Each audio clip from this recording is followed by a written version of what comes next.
Sunita Williams ஒரு 8 நாள் கழிச்சு நம்ம பூமிக்கு ரிட்டர்ன் வந்துடும் சொல்லிட்டு ஸ்பேஸுக்கு போனாங்க. ஆனா அங்க போனதுக்கு அப்புறம் தான் தெரிஞ்சு நீங்க 8 நாள்லாம் வரமாட்டீங்க, ஒரு 7-8 மாசம் கழிச்சு தான் வருவீங்கன்னு சொல்லிட்டு அவங்க மைண்ட் செட் எல்லாம் எப்படி இருந்திருக்கும்னு பாருங்க. சரி, இப்ப வந்து பாத்தீங்கன்னா கடைசியா அவங்க பூமிக்கு திரும்பி வந்துட்டாங்க. அந்த வந்துட்டு இருக்கும் போது அந்த பேராஷூட்ல இருந்து அவங்க வந்ததா இருக்கட்டும், கடல்ல போயிட்டு அந்த இது அங்க விழுந்ததா இருக்கட்டும், அதெல்லாம் பார்க்கும்போது நம்மளுக்கே புதுசா இருந்தது. ஏன்னா நம்ம இவ்வளவு நாளா இதுக்கு முன்னாடி எல்லாம் எவ்வளவு பேர் ஸ்பேஸுக்கு போயிட்டு வந்தாங்க, ஆனா அதை பத்தி எல்லாம் நம்ம பேசல. இந்த விஷயம் ஒரு பெருசானவோ இதெல்லாம் நம்ம பார்க்கும் போது நம்மளுக்கே ஸ்பேஸ்ல இருந்து ரிட்டர்ன் வரணும்னா இவ்வளவு வேலைகள் இருக்கான்றது அப்பதான் நிறைய பேர் தெரிஞ்சுக்கினாங்க, இன்க்ளூடிங் மீ. ஆனா இவங்க ஸ்பேஸுக்கு போகும்போது கூட இந்த விஷயம் இவ்வளவு பெருசா ஆகல. அங்க போய் மாட்டிக்கினே திரும்பி ரிட்டர்ன் வராங்கன்னு தெரிஞ்ச உடனே எல்லாருமே இதை பத்தி மட்டும்தான் பேசினாங்க. நானும் நேற்று நைட்டு ஸ்பேஸுக்கு போயிட்டு வந்தேன். ஆனா என்ன, இந்தியாவுக்கு பேர் தான் வாங்கி தர முடியல.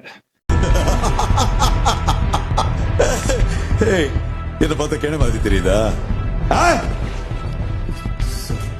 என்ன பார்த்தா கேன மாதிரி தெரியுதா?